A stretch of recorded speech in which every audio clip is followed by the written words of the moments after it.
Syracuse Orange had a very good season under Fran Brown last year. Kyle McCord transferred in and kind of lit the world on fire there in terms of statistics. Just a very, very pass-happy offense. They threw on 60% of plays last year under offensive coordinator Jeff Nixon, which was the highest in the country. So just full air raid. But he's gone, and they brought in 2 QBs. I believe Steve Angeli will start. Transfer from Notre Dame, saw limited playing time last year. He's more of a pocket passer.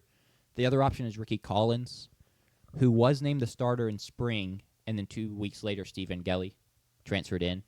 So that's kind of why I think Angeli's going to start.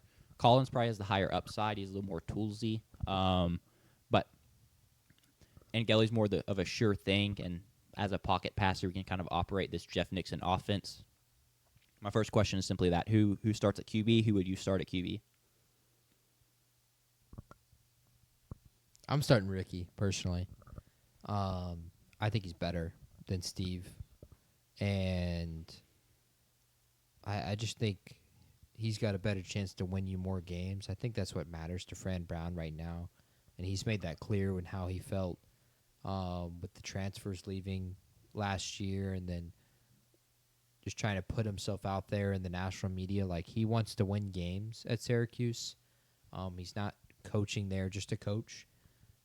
So I think he's going to choose Ricky to be the starter once again and stick to that. And I think they'll start Ricky this year. Sure. And I think Ricky's going to give him a better chance to win as well than Steve would.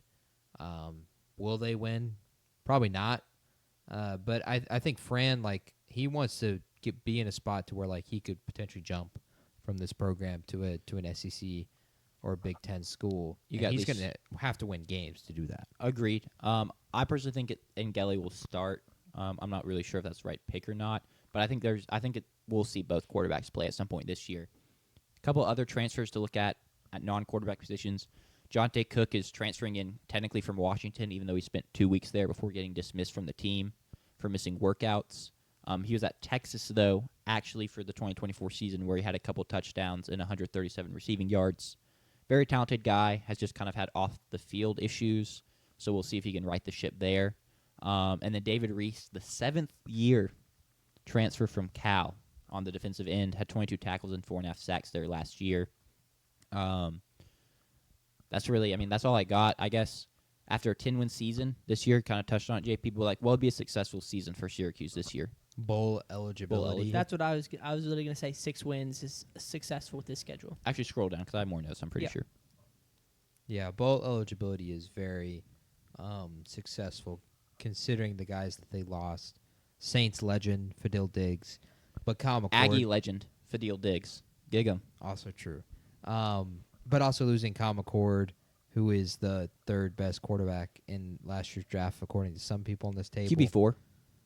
Was it 4? Mm-hmm. Yeah, that's right. I just, like Sanders said, the schedule, brutal. At Georgia Tech, at SMU, at Clemson, at Miami, at Notre Dame. Neutral site game against Tennessee. They don't even host that game.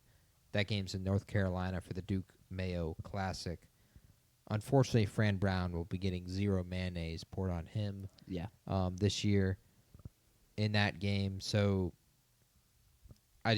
bowl eligibility would be a successful season for them. And that reflects that in the win total as well. I completely go ahead. If you beat UConn, Colgate, Boston College, and then you get a win like Pittsburgh, that's 4 wins, and now you have to get 2 wins against those teams you just rattled off.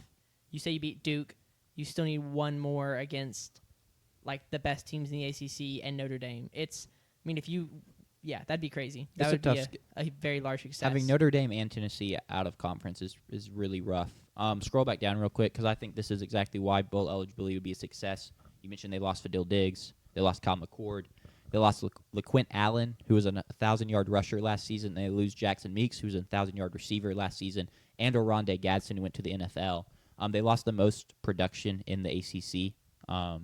So it's huge losses, and since Fran Brown is so new to the program, he's not built something that can sustain anything like this. So a bowl game would be a big success. Their over-under reflects that at 5.5. Draw the over-under. Under. Yeah, I think I'm going to have to go with the under. I do want to, I'm about to try and use a big word, postulate something. Is that the right? I couldn't tell you. Just Never go. heard of that word. Dude, my hold up, entire hold up. life. Maybe not. Maybe that's not the right word. I'm It's gonna have to look. You've that used it now, so yeah. roll well, with it. I'm gonna pretend it means what I think it means. You maybe pulled a JP. Yeah, I may have. What would this? What would you think about this team against last year's schedule? Because this year's schedule is very tough, but I think the over/under at 5.5 is indicative of the schedule, and not entirely the team. So if you saw this team going against last year's schedule, would you be feeling more? Would it be more promising? Maybe they get to 9 wins. No, I'd pick them to make a bowl, but I want to pick them to hit 9 wins. I think Kyle McCord, with how productive he was last year, I know he had a bad game here and there, and he turned the ball over a little bit, but he threw for so many passing yards, and I just don't see Stephen Gelly or Ricky Collins coming anywhere close to that production, because also the weapons are worse. It's not solely on them. But, yeah, they'd probably make a bowl with last year's schedule, but they would not hit 9-10 wins. Okay. Postulate would have worked if you had suggested that last year's schedule they would do well with this team on last year's schedule instead of proposing a question. Dang, I was close. Yeah. I may have. Propose would have been a much better word.